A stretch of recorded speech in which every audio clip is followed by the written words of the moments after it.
mais um dia do Senhor, em especial hoje, domingo de Ramos, né? Domingo que vem nós vamos celebrar a Páscoa do Senhor, nós vamos celebrar essa que é a principal festa cristã, então espero que você já esteja em clima de Páscoa, aí, em clima de preparação. Mas hoje nós seguimos na série Vida Piedosa, na série a respeito de Filipenses, nesse desafio que Paulo tem lançado aos irmãos de Filipos e, portanto, nós temos recebido paralelamente aqui esse desafio de ter uma vida como a de Cristo, uma vida piedosa, uma vida que é mais do que um conhecimento a respeito de Cristo teórico, mas um conhecimento a respeito de Cristo que entra na prática. Aquilo que nós, às vezes, chamamos de a vida de Cristo em nós. Algumas semanas atrás eu também compartilhei a palavra e falamos sobre uma vida que brilha na escuridão. Então, Filipenses, ao longo do capítulo 1 e do capítulo 2, Paulo, e também do 3, Paulo vem nos exortando a ter uma vida como a de Cristo. Uma vida onde a vida dele é vista em nós. E no capítulo 2, então, só para a gente fazer uma rápida recapitulação antes da gente ficar de pé para ler nosso texto base, no capítulo 2, então, Paulo começa a nos dar exemplos, e o primeiro exemplo que ele nos dá na primeira parte do capítulo 2 é o exemplo de Cristo na sua humilhação. Então ele fala que nós devemos ser como Cristo na sua humilhação. E ele fala sobre o Cristo que sendo Deus, não achou que ser Deus era algo que o impedisse de assumir uma postura de servo, uma postura de uma forma sem poder e ser humilhado no serviço a nós. Então, olha que impactante. E aí, ele fala que nós devemos ter essa mesma postura, e ele também dá ali outros exemplos de Epafrodito, de Timóteo. E no capítulo 3, que foi exposto pelo pastor Felipe, começamos a expor o capítulo 3 semana passada, Paulo se coloca também nesse exemplo de que assim como Cristo tem essa perspectiva de não se sentir grande demais que não possa se humilhar e servir, o próprio Paulo se coloca na mesma situação, no sentido de dizer a todos que tudo aquilo que ele poderia usar para se dizer grande, o fato de que ele era irrepreensível perante a lei, o fato de que Paulo, em tudo que a lei pedia, ninguém poderia repreendê-lo, aquilo ele também não consideraria como grande coisa, ele consideraria como lixo para que ele pudesse ganhar a Cristo, compartilhando dos seus sofrimentos, seguindo também o seu exemplo, tendo também a vida de Cristo nele. Não dá para voltar nesses capítulos, se você não ouviu essas pregações, elas estão disponíveis nas plataformas digitais, mas eu queria fazer essa recapitulação para que a gente chegasse no versículo 10 de Filipenses 3, abra sua Bíblia, o último versículo que foi exposto na semana passada, nós vamos relembrar ele antes de lermos o texto base.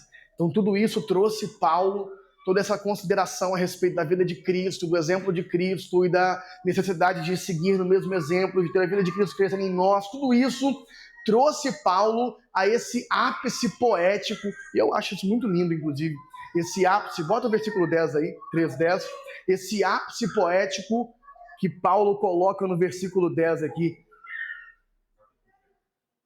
3:10. Eu vou estar na NVI hoje, amém? Quero conhecer a Cristo e o poder da sua ressurreição e a participação em seus sofrimentos, tornando-me como ele em sua morte, para de alguma forma alcançar a ressurreição dentre os mortos. Então é nesse clima, é nesse tom que Paulo nos deixa quando começamos a leitura do nosso texto base de hoje. Eu quero conhecer Jesus. Eu quero conhecer o poder da ressurreição. Eu quero participar de seus sofrimentos. Eu quero me tornar como ele na sua morte. Nesse tom, é desse ponto que paramos. Com isso em mente, fique de pé. Vamos ver o texto base de hoje. Do versículo 12 até o versículo 1 do capítulo 4.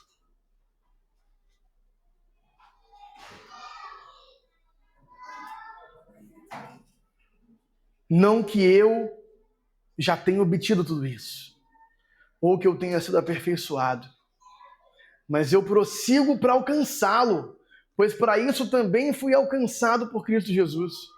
Irmãos, não penso que eu mesmo já o tenha alcançado, mas uma coisa eu faço, esquecendo-me das coisas que ficaram para trás e avançando para as que estão adiante, eu prossigo para o alvo, a fim de ganhar o prêmio do chamado celestial de Deus em Cristo Jesus.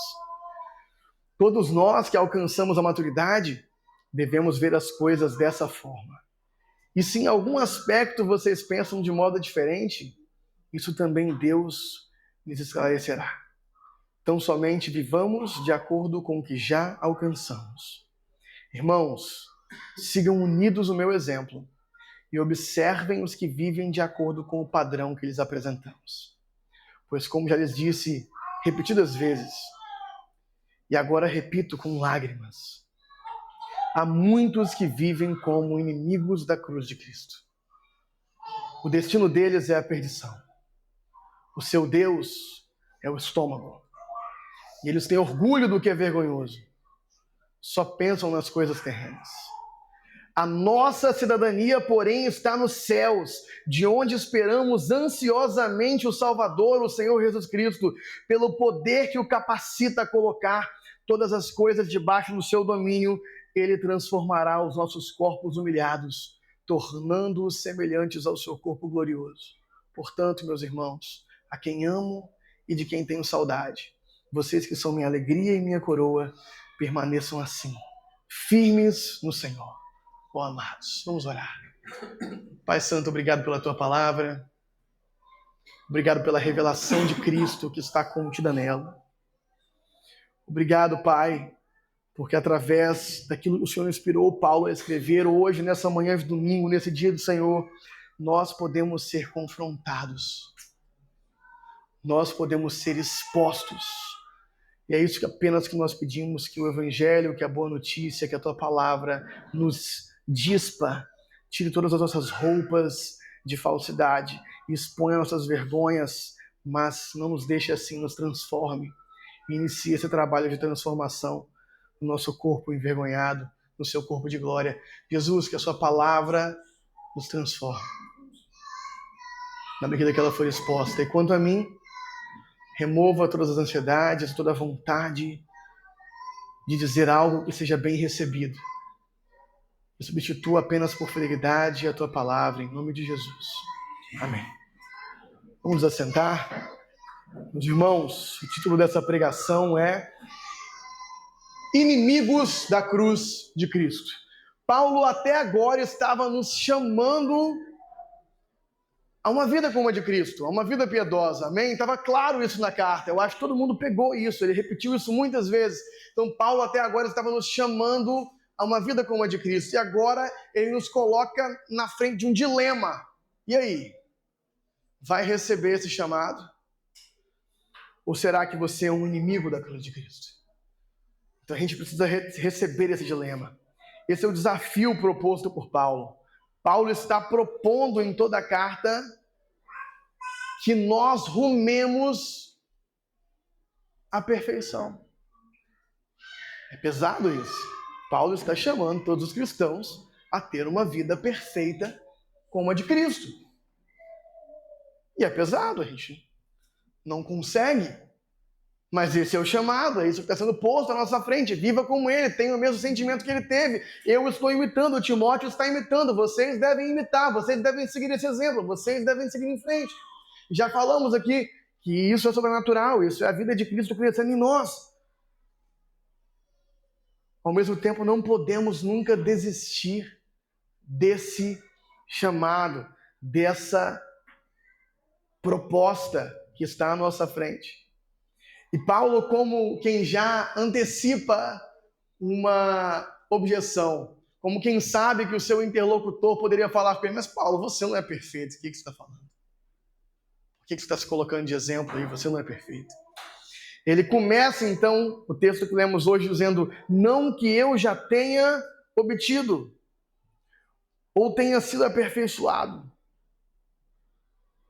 mas eu prossigo para alcançar. pois para isso também fui alcançado. Então a resposta de Paulo é não. Não, eu não sou perfeito, mas eu estou prosseguindo para isso. Eu estou prosseguindo para esse aperfeiçoamento em Cristo. Eu não paro, eu não desisto, eu sigo em frente, eu prossigo para alcançar Cristo. E aqui ele ecoa, eu prossigo para alcançá-lo. Paulo não está falando meramente sobre se tornar perfeito, Paulo está falando sobre alcançar ele, alcançar alguém, alcançar a Cristo. E nisso aqui ele está ecoando o versículo 10. Eu quero conhecer Cristo e o poder da sua ressurreição. O alvo de Paulo é conhecer Jesus e se tornar semelhante a ele. E não é como se Paulo tivesse escolha. Porque se por um lado é impossível, por outro lado é inevitável. Porque Paulo coloca, porque para isso também fui alcançado. Eu prossigo para isso. Eu prossigo para alcançá-lo. Por quê? Porque para isso também fui alcançado. Cristo alcançou Paulo primeiro. Então é inevitável que Paulo continue perseguindo e buscando a Cristo, porque Cristo o alcançou primeiro. Cristo me conquistou primeiro. E não que eu já tenha tomado posse completa disso. Outras traduções, em especial, outras traduções vão colocar isso aqui, olha. Paulo fala, não que eu já tenha obtido isso, não que eu já tenha tomado posse disso, mas para isso também fui alcançado. As traduções está como para isso eu também fui obtido por Cristo. Então tem um jogo de palavras no original aqui. Não que eu já tenha tomado posse de Cristo, mas Cristo já tomou posse de mim. Não que eu já tenha obtido Cristo, mas Cristo já me obteve, Cristo já tomou posse de mim, Cristo já se apossou de mim. Então não tem como eu evitar. Eu estou nessa jornada. Eu prossigo para alcançá-lo. Eu quero conhecê-lo, porque ele me alcançou primeiro. Isso não gera, então, em Paulo arrogância. O fato de Cristo tê-lo alcançado não gera em Paulo a arrogância de dizer assim, é isso, sou eu já alcancei. Não. Paulo não pensa que já alcançou. Eu não penso que já tenha alcançado. Mas ele faz algo. Se você ficar com os seus olhos também na Bíblia, você vai perceber que enquanto eu estou falando, eu estou seguindo o discurso de Paulo. Paulo faz algo. Ele mantém seus olhos fixados à frente. Fixados em Cristo. Fixados tão fortemente em Cristo que tudo que está para trás de Paulo está então esquecido. Toda a sua história de Paulo com a lei, ele já falou no começo do capítulo 3, ele considera como lixo.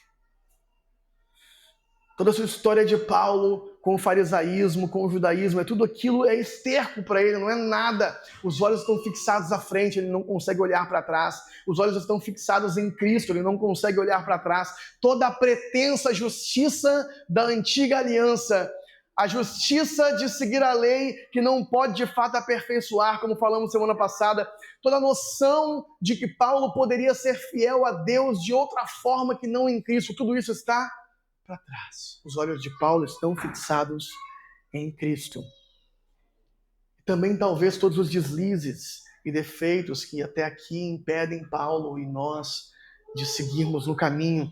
Eu não estou conseguindo, eu ainda estou imperfeito, mas os olhos estão fixados em Cristo para continuar tentando. Não olhar para trás e ficar fixado, olha aqui eu não consegui, aqui eu não consegui, aqui eu não consegui. Mas olhos em Cristo, não, eu ainda estou chegando, eu estou chegando mais próximo, eu estou chegando mais perto. Eu quero conhecer a Cristo e o poder da sua ressurreição. Paulo avança, Paulo prossegue. A imagem que ele traz para a gente no versículo é a imagem de um atleta. É a imagem de um atleta que está obstinado pelo prêmio. Alguém que está com os olhos fixos na linha de chegada. Eu prossigo para o alvo, a fim de ganhar o prêmio do chamado celestial. Aqui seria muito interessante, se eu tivesse tido um pouco mais de tempo, eu teria preparado umas fotos. Tem fotos de campeões olímpicos na linha de chegada. Perto da linha de chegada, perto de ganhar sua medalha de ouro. E é muito interessante perceber que os seus olhos estão fixos. Eles não estão sorrindo, eles não estão tristes poucos segundos antes de ganhar. Eles estão com os olhos completamente fixos. É uma mentalidade de atleta, é uma mentalidade de obstinação completa com algo. Agora, em relação a qualquer outra coisa na vida, obstinação completa não é uma boa ideia. Em relação a qualquer outra coisa na vida, a obstinação completa seria um problema, mas Paulo está completamente obstinado com Cristo. Paulo está com seus olhos completamente fixados em Cristo. E ele fala então que ele prossegue a fim de ganhar o prêmio do chamado celestial em Cristo Jesus. Em algumas traduções, o prêmio da soberana vocação em Cristo Jesus. Gente, soberana vocação e chamado é a mesma coisa, tá bom? Na base do grego é exatamente a mesma coisa. Então Paulo está dizendo, eu prossigo pelo prêmio para o qual eu fui chamado. Que prêmio é esse? O texto não fala claramente. Que o prêmio não é o chamado celestial, o prêmio é o prêmio proposto pelo chamado celestial. E Deus então chama Paulo e todos os cristãos a Cristo e em Cristo. Esse é o chamado celestial em Cristo Jesus. Deus chama Paulo e todos os cristãos em Cristo a Cristo.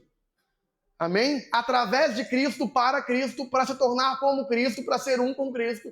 Esse é o chamado. E que prêmio é esse que está proposto? Os comentaristas variam nas suas respostas. Alguns vão dizer que são as bênçãos da nova vida. Alguns vão dizer que é a vida eterna. Alguns vão dizer que é a vida de Cristo em nós. E esse pregador aqui responde sim, tudo isso. Tudo isso. Mas há algo mais sólido e claro na mente de Paulo, que se nós formos fazer respeito à narrativa do capítulo 3, fica claro. Tem uma coisa que Paulo quer e está dizendo o tempo inteiro que quer. Jesus. Paulo quer Cristo. Ele quer conhecer Cristo e se tornar como Ele. Então ele fala no versículo 7, mas o que para mim era lucro, eu passei a considerar como perda por causa de Cristo. Mais do que isso, eu considero tudo como perda, comparado com a suprema grandeza do conhecimento de Cristo, por quem perdi todas as coisas. Eu as considero como esterco para poder ganhar Cristo e ser encontrado nele. Paulo deixou bem claro o que ele quer. Paulo quer conhecer Jesus e ser achado nele. E é isso que ele diz que ele não obteve por completo ainda. É isso que o próprio Paulo diz que não obteve por completo ainda, mas está seguindo para alcançar. Jesus. E Jesus então se subdivide, isso é interessante, nesse combo de conhecer Jesus e ser achado nele, nessa combinação, essa dualidade de conhecer Jesus e ser achado nele.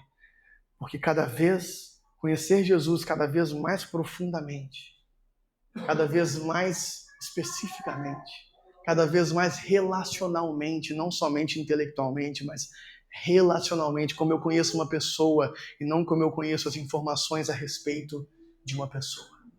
Vocês entendem a diferença? Nós podemos conhecer as informações a respeito de uma pessoa, mas não conhecer a pessoa.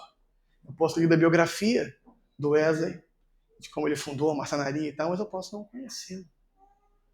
Não, Paulo está dizendo sobre conhecer Jesus, não apenas as informações a respeito dele, mas conhecê-lo profundamente. E com isso, então, ter mais dele, agora como consequência direta disso, conhecer agora a mim mesmo, ser achado nele, conhecer agora a mim mesmo, a minha própria identidade, não mais em mim, mas nele. A ponto de que quanto mais eu conheço de Cristo, mais eu conheço de mim nele, de quem eu sou nele, de quem eu me torno nele. Ao ponto de que obter esse Cristo, que Paulo fala, eu não acho que eu obti, eu quero obter, nós temos que obter esse Cristo implica sempre na minha identificação com ele. Ao ver os seus olhos, finalmente ver a mim. E finalmente ver quem sou. E essa também é a vida eterna, né? Como o próprio João conta que Jesus falou no seu evangelho. A vida eterna é conhecer Jesus. Essa, de fato, é a vida eterna. Por isso, Paulo deseja algumas coisinhas que talvez nós não desejaríamos assim. Paulo deseja participar dos sofrimentos de Cristo. Paulo entendeu, conhecer Jesus implica na minha identificação com Ele. Na medida que Jesus se identifica comigo, Ele tomou todo o sofrimento do pecado. Eu me identifico com Ele. Eu quero tomar os seus sofrimentos. Eu vou repetir isso. Na cruz, Jesus se identificou conosco. Ele levou sobre si toda a punição, sofrimento, consequência do pecado. Então agora eu me identifico com Ele na sua morte. Eu quero participar dos sofrimentos dele. Por isso que Paulo vai falar aqui, eu quero conhecer Jesus, o poder da sua ressurreição e participar dos seus sofrimentos. Que desejo estranho! Paulo deseja umas coisas que talvez nós não desejaríamos. Eu quero participar dos sofrimentos de Cristo, das humilhações de Cristo, das perseguições que ele sofreu. Paulo vai mais longe, eu quero me identificar com ele em sua morte. Eu quero ter uma morte como a dele. Para, enfim, então, participar da sua ressurreição. E aí eu me pergunto, será que nós queremos a vida eterna que Cristo propõe? Que é conhecer a Ele e, portanto, participar de tudo o que Ele é e ter essas experiências de compartilhar das suas perseguições e humilhação? Ou será que nós só queremos viver eternamente sem isso tudo? Sem ter que conhecer Jesus? Viver eternamente em nossa podridão, em nosso pecado, em nosso egoísmo. Sem nunca abrir mão do ego que nos impede de ser como Cristo. Mas eu divago, vamos continuar. Para esse prêmio, Paulo segue em frente. E agora, caso alguém não concorde com Paulo, Paulo fala no versículo 15, todos nós que alcançamos a maturidade, vemos as coisas dessa forma. Então Paulo aqui está ecoando todas as mães que dizem, se você não entendeu ainda, um dia você vai me dar razão. Paulo aqui está ecoando, quando você crescer, você vai concordar comigo. Todos nós que já alcançamos a maturidade, devemos ver as coisas dessa forma. E se em algum aspecto vocês pensam diferente, Deus vai mostrar para vocês que eu estou certo. E é verdade, Paulo pode falar isso. A gente nem devia não, mas Paulo pode falar isso. Agora, piadas à parte, o desafio de Paulo para os que não estão convencidos é bem interessante, porque ele fala, beleza, talvez você não pense assim ainda. Talvez você não concorde com tudo que eu digo. Talvez você ainda me ache um radical, mas tão somente, versículo 16, vivamos de acordo com o que já alcançamos. O desafio de Paulo é perfeito para separar os covardes dos ignorantes. Separar aqueles que talvez ainda não compreenderam Cristo da forma que Paulo compreendeu, daqueles que estão tentando meramente dizer assim, isso aqui eu não quero para mim. Porque será que na medida que eu já entendi, será que na medida que eu já compreendi, será que na medida que eu já concordei com Paulo, eu estou vivendo de acordo com o que já alcancei? E a grande realidade é que se Deus fosse nos julgar pelos meros padrões que nós mesmos impomos aos outros, nós também estaríamos condenados. A grande verdade é que nenhum de nós vive sequer nos padrões daquele conhecimento que nós já alcançamos. Então o desafio de Paulo separa os covardes dos ignorantes, porque agora um covarde perante a isso precisa se confrontar com o fato de que, mesmo que eu não concorde com Paulo, eu ainda não estou vivendo sequer nos padrões que eu concordo. Então eu preciso prosseguir. Eu preciso seguir em frente. Eu preciso continuar seguindo em busca do aperfeiçoamento. Então Paulo volta para os temas dos exemplos. É meu filho, sim. Paulo volta para o tema dos exemplos, versículo 17. Irmãos, sigam unidos o meu exemplo. Ele já falou de Cristo, do exemplo de Cristo. Ele falou do exemplo de Timóteo. Ele falou do exemplo de Epafrodito. E agora ele está falando dele mesmo. Sigam unidos o meu exemplo. E observem os que vivem de acordo com o padrão que lhes apresentamos. Paulo está então dando exemplos para ilustrar para a gente como é essa vida piedosa, mesmo que na imperfeição de não conseguir ainda ser como Cristo. É uma vida de pessoas que perseguem esse objetivo e não param de perseguir, não param de perseguir, não param de perseguir. Porque agora Paulo vai ilustrar o dilema oposto, o exemplo contrário, aquilo que está proposto, aquilo que é a verdade factual a respeito daqueles que não aceitam o desafio da caminhada cristã. Paulo vai falar que há muitos que vivem como inimigos da cruz de Cristo. Filipenses, se existem exemplos de homens e mulheres piedosos com vocês, também existem exemplos de pessoas que são justamente o contrário. E não se enganem, não há meio termo. Esses que não tomaram para si a caminhada cristã, esses que não estão como Paulo na grande corrida cristã, em direção ao alvo da soberana vocação em Cristo Jesus, ao prêmio, eles são inimigos do Senhor e da cruz do Senhor. Eles não são neutros, eles não são meramente pessoas que não entenderam ainda, eles estão caminhando a jornada contrária. Se há uma jornada rumo a Cristo, há uma jornada contrária que ruma à perdição. Eles são inimigos da cruz do Senhor e existem muitos no meio de vocês, existem muitos inimigos da cruz do Senhor. E o que Paulo quer dizer com isso, o que caracteriza um inimigo da cruz, verso 19, acompanhe comigo, o destino deles é, pode falar, a perdição. Seu Deus é o estômago. Eles têm orgulho do que é vergonhoso. Eles só pensam nas coisas terrenas. Paulo cita 4 características de um inimigo da cruz de Cristo. O seu destino é a perdição. Ele não está rumando com o destino Cristo. Ele está rumando com o destino perdição, abismo.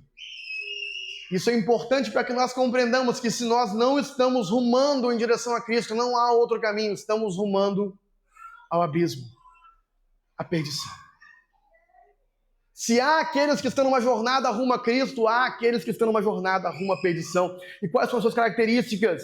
O que nos ajuda a diagnosticar quando talvez nós mesmos estamos vivendo como um inimigo na cruz de Cristo? O seu Deus é o estômago.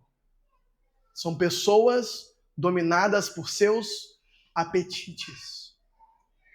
Pessoas dominadas por suas próprias vontades. E olha, isso aqui é para colocar a humanidade inteira, tá? Debaixo de maldição. Todos nós somos dominados. Todo ser humano no estado natural é dominado pelo seu próprio estômago, pelas suas próprias vontades. Vive apenas para satisfazer os seus apetites. A concupiscência dos olhos, da carne, a soberba da vida, vive apenas para satisfazer seus próprios desejos. E pior, eles têm orgulho disso. Eles têm orgulho. Não basta o fato deles rumarem à perdição por estarem ancorados em si mesmos e estarem tendo como Deus o seu próprio estômago. Não, eles têm orgulho disso. Ter a si mesmo como referência divina, ter a si mesmo como referência de certo e errado, é motivo de orgulho para essas pessoas. Olha como eu sou autêntico. Olha como eu sou eu. Olha como eu estou vivendo a minha própria essência. Nos nossos tempos, isso já existia dos tempos de Paulo, mas isso foi profundamente impactado pelo existencialismo. Corrente filosófica que tomou conta de todos os filmes, e séries e livros que a gente lê, que ensina que o ser humano não tem uma essência além dele mesmo, ele deve buscar então dentro de si mesmo a sua própria essência. E o que nós vemos em filmes e séries por aí, senão essa grande mensagem, essa boa nova demoníaca a respeito do busque em você mesmo, respeite a sua verdade, você tem que descobrir quem você é, você precisa se respeitar internamente. Gente, toda verdade, toda mentira que de fato pega uma geração é uma meia-verdade. Algum dia a gente fala sobre os fundos de verdade que há nesses discursos, mas em si é uma mentira completa. Porque nós temos um Deus de fato, que não é o nosso estômago. Então, se na época de Paulo já tinha gente que tinha orgulho dessas coisas, na nossa época é ainda mais fácil, mais claro identificar como a grande religião secular é ter orgulho do fato de Deus ser meu estômago. Na nossa época é muito fácil identificar isso. Essa é a grande religião secular. Nem há um panteão de deuses gregos e romanos competindo com um grande Deus nos nossos estômagos. Os nossos estômagos é isso. Eles só pensam nas coisas terrenas, naquilo que podem obter, nas situações para eles mesmos que podem mudar. É triste perceber que Paulo está descrevendo como inimigo da cruz de Cristo toda a humanidade sem Jesus. Paulo está descrevendo o estado natural de toda a humanidade sem Jesus. Agora perceba, se a jornada em direção a Cristo é uma jornada onde eu cada vez mais conheço Jesus e, portanto, eu me dispo, eu tiro a minha roupa de Rafael, eu me dispo de mim. Eu tiro aquilo que é meu e não é de Cristo, para ser encontrado nele e me transformar cada vez mais na imagem da sua semelhança. Amém? Se essa é a jornada em direção a Cristo, existe uma outra jornada, onde eu me ancoro cada vez mais em mim mesmo, nas minhas necessidades, nas minhas carências, na minha autenticidade, enquanto procuro apenas o que eu posso obter. E essa jornada é uma jornada em direção à perdição. Isso é perceptível até filosoficamente. Se Deus é a fonte da vida, é uma jornada em direção à vida. E uma jornada em direção a mim mesmo, se eu não tenho vida própria, é uma jornada em direção à morte. Até filosoficamente isso é perceptível. O erro dessa corrente filosófica. Se eu não tenho vida própria, eu estou caminhando em direção à minha própria morte. A perdição. E a monstruosidade que é um homem feito para ser imagem de Deus, se tornando cada vez mais um reflexo de si mesmo. É uma coisa indescritível. Como que eu sou um reflexo em mim mesmo? É monstruoso. Agora, interessante é perceber, então, que todos estão correndo uma dessas duas corridas. Seja a corrida onde eu me dispo de mim para obter a Cristo e ser achado nele, ou a corrida onde eu me ancoro cada vez mais em mim mesmo, caminhando a passos largos para a perdição. E no meio dos que se dizem povo da cruz, é isso que assusta. O que assusta é que no meio dos que se dizem povo da cruz existem gente vivendo como inimigo da cruz. E por que Paulo chama essa condição de inimigo da cruz? Isso aqui é mais profundo. Paulo não está falando de cruz até agora, pelo menos não aparentemente. Mas sim, tudo que Paulo falou em Filipenses é sobre cruz. Embora não esteja explicitamente. Porque a cruz é a proposta de Jesus, não só para si mesmo, mas para todos nós. Ele mesmo deixou claro que só poderia seguir a ele quem tomasse para si também uma cruz. E o que é a cruz, meus queridos? A cruz é um instrumento de morte. A cruz é um instrumento doloroso de morte. Isso é uma das coisas mais insanas do cristianismo. Que o nosso símbolo principal seja um instrumento de morte. E que nós tomamos isso para nós com alegria e intencionalidade. A Via Dolorosa, né? Estamos na Semana Santa, onde muitas denominações mais tradicionais vão estar falando a respeito da Via Dolorosa, do caminho de Jesus para a cruz. A Via Dolorosa, ela é um caminho que o próprio Jesus propõe para todos. Vocês precisam tomar a cruz e me seguir. Todo cristão, então, é alguém que já fez as pazes com a própria morte. Gente, Paulo está falando de cruz em Filipenses o tempo todo. Quando ele está falando sobre uma vida humilhada, Quando ele está falando sobre uma vida onde eu não tenho a pretensão de ser mais do que eu sou, quando ele está falando de uma vida onde eu me disponho a ter o mesmo sentimento de Cristo e entregar a minha vida pelos meus irmãos. No caso de Cristo, havia uma cruz concreta na qual ele podia subir para dar até a última gota de sangue por amor a nós. No caso dos apóstolos, para muitos deles, também houve uma cruz concreta, na qual eles foram martirizados. Mas no nosso caso, o desafio é perceber essa cruz metafórica, essa cruz simbólica, que é uma vida entregada. Já que eu não estou morrendo, eu estou então vivendo completamente por amor a Deus e por amor aos meus irmãos. A cruz é um instrumento de morte. A cruz é o símbolo de que eu já não vivo mais por mim. Eu já fiz as pazes com a minha morte. Se fosse só por mim, eu podia inclusive até morrer. Mas eu prossigo para servir aos meus irmãos. Porque a cruz não é uma morte masoquista, não é suicídio. A cruz é onde eu sirvo meus irmãos até a última gota de sangue, como Cristo serviu. Então todo cristão é alguém que já fez as pazes com a própria morte. Eu já fui chamado por Deus para morrer em prol de vocês. Paulo já foi chamado por Deus para morrer em prol dos filipenses. E todo cristão é alguém que fez as pazes com isso. E agora está tentando viver essa vida. E o caminho que Paulo descreveu é isso. É o caminho que o próprio Paulo fez. Não é isso que ele fala no capítulo 1? Morrer para mim seria lucro. Mas por amor a vocês, eu sinto que devo continuar servindo. Uma vida crucificada.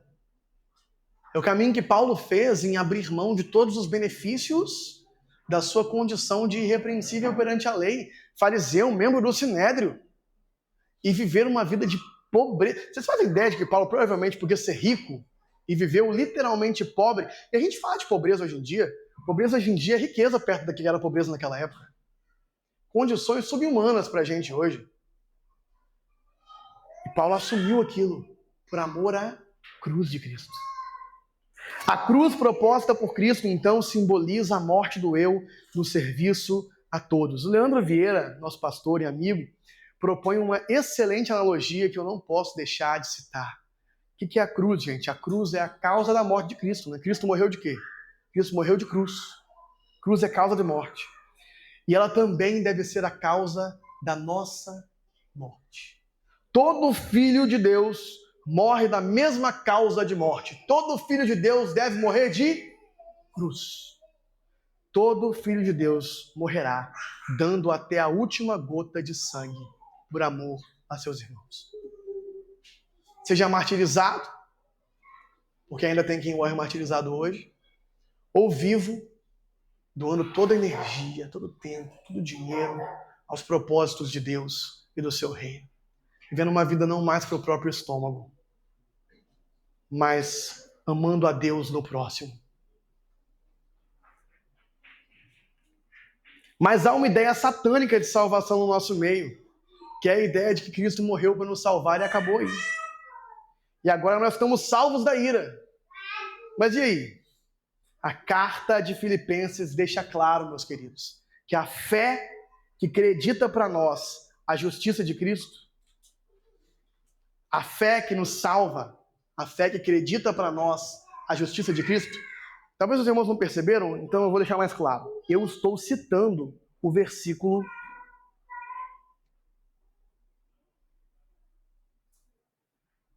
9. E ser encontrado nele, não tendo a minha própria justiça que procede da lei, mas a que vem mediante a fé em Cristo. A justiça que procede de Deus e se baseia na fé. Paulo está falando de salvação. Mas a carta de Filipenses deixa muito claro que essa justificação, na visão de Paulo, não é a safação da ira de Deus. Ela é isso e mais um pouco.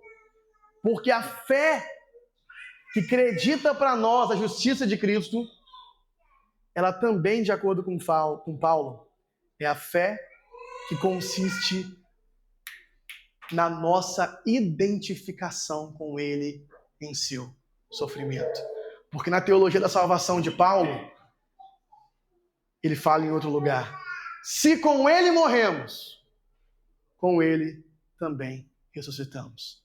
Por isso o próprio Paulo fala a respeito de si mesmo: eu quero conhecer Cristo, o poder da sua ressurreição, a participação em seus sofrimentos, tornando-me como ele em sua morte, para alcançar a ressurreição. Se com ele morremos. A fé que acredita para a nossa justiça é a mesma fé que faz eu olhar para Cristo e querer me identificar com ele nos seus sofrimentos. Não dá para ser um inimigo da cruz de Cristo. A cruz passa a ser algo que eu desejo. Misticamente, absurdamente, paradoxalmente, a cruz passa a ser algo que eu desejo. Não dá para ser um inimigo da cruz de Cristo. E essa fé então nos leva a abraçar a cruz, a carregar a cruz. E os inimigos da cruz de Cristo não acham que são inimigos da cruz de Cristo. Nunca, nunca acham.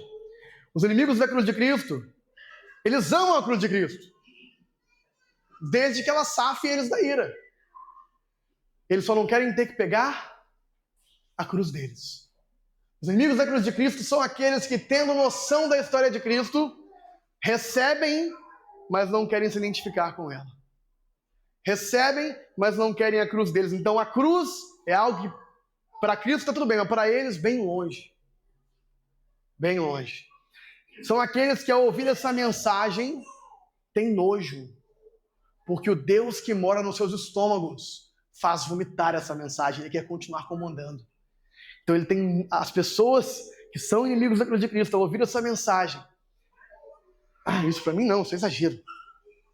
Quem é esse Paulo? Esse Paulo é um radical, um suicida. Não, não é bem assim, não é por aí.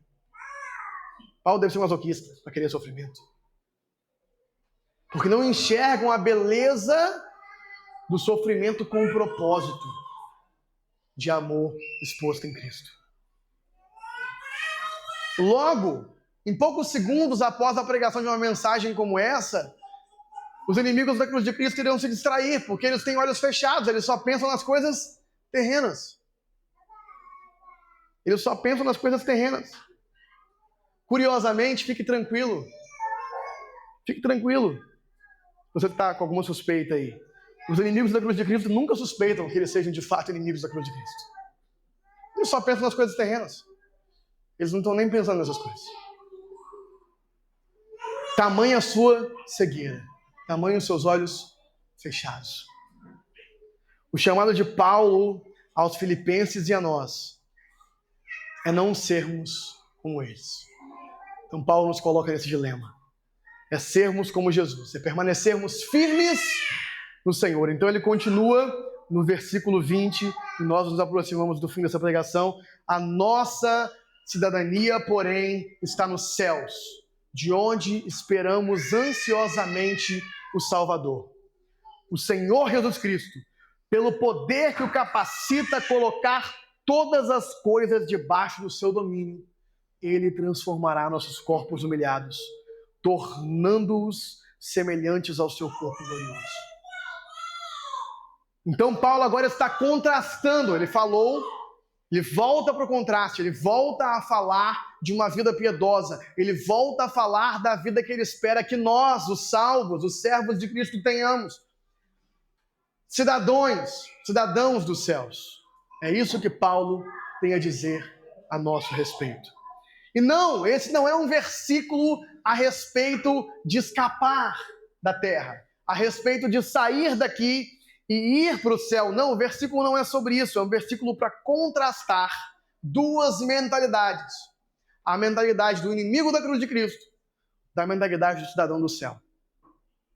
Aquele que vive na terra, mas não com a mentalidade da terra, mas com a mentalidade e a cultura do céu.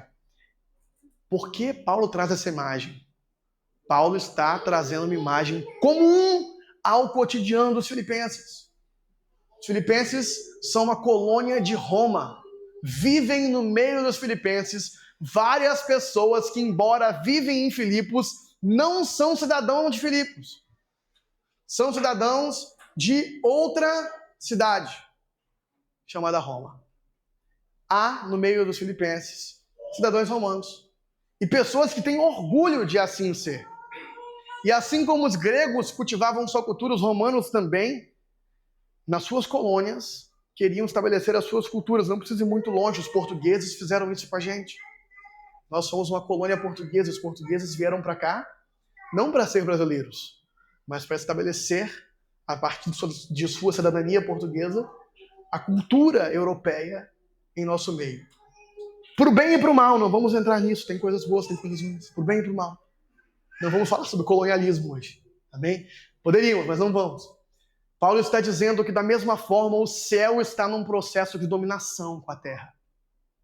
O céu está num processo de colonização da terra, que começou em Cristo Jesus. E há também no meio de Filipos uma outra categoria de pessoas, similar aos cidadãos de Roma, que queriam trazer a vida de Roma para Filipos. Cidadãos dos céus, que estavam cultivando dentro de Filipos a mentalidade e a cultura do reino dos céus. Não do reino que nos tirará da terra para o céu, mas do reino que, como na oração do Senhor, está vindo dos céus para a terra. Venha o seu reino, assim na terra como nos céus. Então é sobre isso. Tanto é que a próxima figura é da onde esperamos o Messias, e não para onde vamos. A próxima figura não é somos cidadãos dos céus, para onde vamos e vamos deixar a galera aqui se ferrar. Não. A próxima figura é somos cidadãos dos céus, da onde esperamos o Messias. E o que ele vai fazer quando ele chegar? Da onde esperamos ansiosamente o Salvador, o Senhor Jesus Cristo. Versículo 21. Que pelo poder que o capacita a colocar todas as coisas sobre o seu domínio, ele vai vir como um grande rei para consolidar o seu domínio sobre todo o seu território, toda a terra. É a resposta da oração do Senhor. É toda a terra tomada pelo reino dos céus. É a resposta aos tantos salmos, e aí quem quiser anotar para ler mais tarde, Salmos 8, Salmo 110, aonde é prometido ao descendente de Davi que ele teria poder para colocar todas as coisas debaixo dos seus pés, e que o Pai daria a ele todas as nações da terra por estrado dos seus pés. É disso que Paulo está falando. Esse Jesus, então, receberá do Pai o poder para colocar todas as coisas, naquele momento do Império Romano, sobre o seu domínio. E por que isso é interessante, meus queridos? Porque isso passa despercebido por quem não conhece esse detalhe. César era chamado de Senhor e Salvador. César era chamado de o Cúrios, o Senhor do mundo e o Salvador do mundo. Então há uma rivalidade em todas as cartas de Paulo. Há uma rivalidade entre Jesus e César. Jesus como verdadeiro Senhor e verdadeiro Salvador. Então, assim como havia em Filipenses, cidadãos romanos, que caso tivesse algum problema ali, eles contavam com o Salvador do mundo romano, César, para chegar e executar a ordem romana e a pax romana sobre aquele lugar. Paulo está dizendo que também tem em Filipenses, além de inimigos da cruz de Cristo, cidadãos dos céus que estão aguardando o dia que o verdadeiro Senhor e Salvador, Jesus de Nazaré, o Messias, virá consolidar a cultura dos céus na terra em Filipos. E não haverá mais ali então inimigos da cruz. Ele fala isso porque ele sabe que aqueles filipenses estão sob constante perseguição pelos seus conterrâneos ali, romanos e filipenses. Mas mais do que isso, há também uma mensagem a respeito dos nossos corpos. Nesse dia, no dia em que Jesus vier fazer isso, ele também transformará os nossos corpos humilhados, tornando-os semelhantes ao seu corpo glorioso. E sabe essa vida que a gente continua dizendo aqui o tempo todo que é impossível, mas a gente tem que buscar, é impossível, mas a gente tem que obter, é impossível, mas a gente não pode desistir? Ela finalmente será nossa por completo. Tudo aquilo que é em parte será então completo, porque Jesus transformará nossos corpos humilhados, que não conseguem dar conta de viver o seu exemplo, em corpos gloriosos como o dele. Mas até lá, a proposta de Paulo é, portanto, meus irmãos, a quem amo e quem tenho saudade, vocês que são minha alegria, até lá, permaneçam firmes no Senhor. Permaneçam firmes no Senhor. Paulo está nos dizendo que essa vida que antagoniza com os inimigos da cruz de Cristo, que é a vida piedosa que ele está colocando desde o começo da carta. Essa vida de cruz, como falamos aqui hoje, é uma vida que antecipa esse evento cósmico. Quem entendeu que a gente está falando de um evento cósmico futuro aqui, a vinda de Cristo para tomar toda a terra para o seu poder, para o seu governo? A vida piedosa é uma vida que antecipa esse reinado. É uma vida aonde, como um cidadão do reino dos céus aqui, eu vivo antecipando. Eu vivo já pelos valores do reino que vem. Eu vivo já da forma que Cristo ensina a viver. E aí Paulo então nos dá essa esperança de que é difícil, né? É difícil viver assim no meio de um mundo que vai na contramão. É difícil. É controverso, é embaraçoso, mas nós aguardamos o Salvador. Isso vai acontecer. A solução completa vai acontecer. Até lá, permaneçamos firmes no Senhor. Paulo nos chama a ter uma vida piedosa, uma vida como a de Cristo. Uma vida conhecida pelo seu serviço, pelo nosso cuidado com os outros, pela nossa disposição de cruz, a disposição de perder para que outro possa ganhar. Nossa disposição, e aqui eu quero trazer a gente um pouco para a prática de como a gente pode viver isso. E você me ajuda, você permita que o Espírito Santo de Deus ministre no seu coração como você pode mais na prática ser parecido com Jesus. Mas eu separei alguns exemplos dessa vida que ilustra para o mundo que nós amamos de verdade. Nossa disposição de perder, meus queridos. A nossa disposição de perder é talvez a principal coisa. De perder para que outros possam ganhar. De ceder lugar em filas por aí. Como eu sempre falo aqui, os irmãos às vezes riem, de guardar os carrinhos do supermercado que pegamos. De parar para ouvir os problemas alheios. Sabe quando você pede? Se você está bem, a pessoa começa a falar que ela não está, você está com pressa para ir embora. Agora você senta e ouve meia hora aí, ouve. De parar para ouvir. E se importar de verdade com os problemas dos outros. De considerar os outros superiores, não ouvir como quem ouve para dar a resposta, mas ouvir como quem considera que o outro talvez seja até intelectualmente superior a si, então ouve para compartilhar da dor e não para dar uma resposta. Uma vida de perder dinheiro e tempo em prol de algo maior do que nós. Uma vida de lerdeza para falar e paciência para ouvir. Como eu preciso ser confrontado nisso, meus irmãos? Como eu preciso ser confrontado nisso? Uma vida de interesse sincero pelos outros. De submissão verdadeira à comunidade de fé.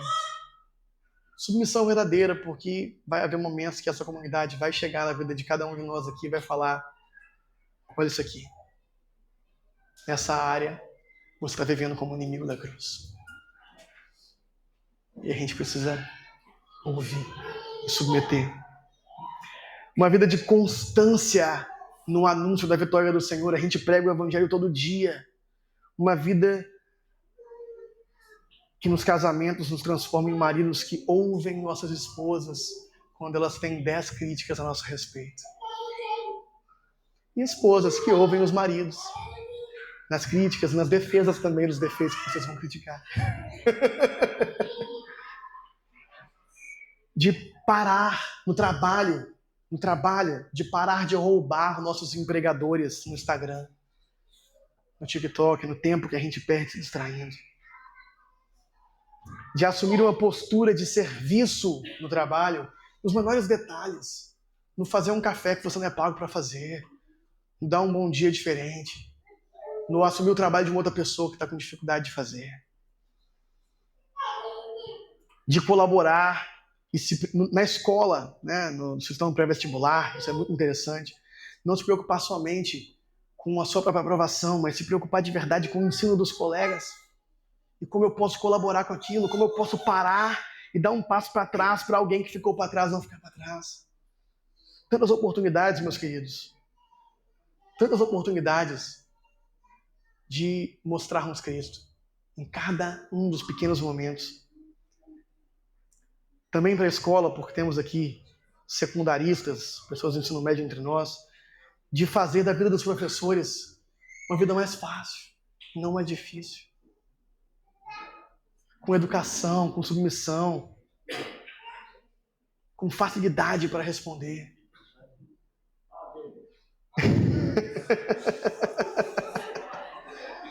É por isso que eu não chego perto do microfone, tá vendo? Mas eu precisei, porque as crianças estão se rebelando contra mim. Amém, gente? De forma que no fim da nossa vida, eu dei vários exemplos práticos, a gente poderia parar aqui e pensar em vários, seria até produtivo que fizéssemos. Mas de forma que no fim da nossa vida, caso nós não tenhamos a honra de testemunhar a chegada do Senhor, todos ao nosso redor possam olhar para nós e dizer: aquele ali morreu de cruz. Aquele ali morreu de cruz. Isso é uma vida piedosa. Até esse dia, a nós que fomos alcançados e possuídos pelo Senhor, Paulo conclama: permaneçamos firmes. Vamos orar.